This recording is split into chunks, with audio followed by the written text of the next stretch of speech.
मुखेल ओळ मागात आनी तुमकां मेळटलें। नियालाक आदार लग्न जावन 5 वर्सां जालीं।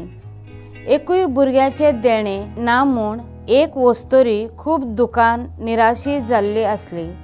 लोकूय तिका दुसरेच नदरेन पळयतालो आनी परतून परतून विचारतालो हें आयकून तिका आनिकूय दूख भोगताली। सदांच ती देव मंदिरान मिसाक वचून हेंच मागताली, सायबा आपल्याक भुरगें दी, आपल्याच्यान हें दूख सोसूंक जायना। असल्या वेळार जायते परिस्थितीन तिच्या निराशपणान पयस सभेचेर आड उलोवन तिका आपल्या जोम्यान घेवंक वावुरली।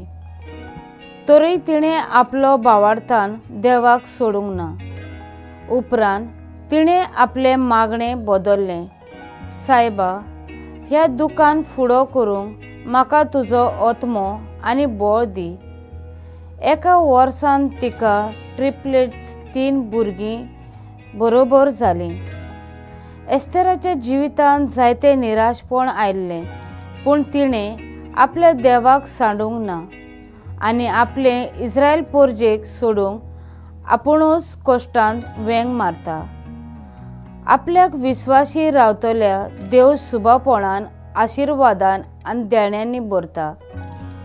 मातेवाच्या शुभ वर्तमानान जेजू आपल्या शिसांक हेंच शिकयता। मागणें म्हळ्यार न्हूच आमकां तें हें मागप हो संवसारी दादोसपण, पूण मागणें म्हळ्यार आमकां देवाच्या हातान घालून ताका कितें जाय तें मागप। दुसरे वाटेन देवाची खुशी कितें ती ओळखून घेवप। म्हजो थाराव दिसपटी देवाची खुशी ओळखून घेवंक म्हाकाच ताच्या हातान समर्पूंक वावुरतली।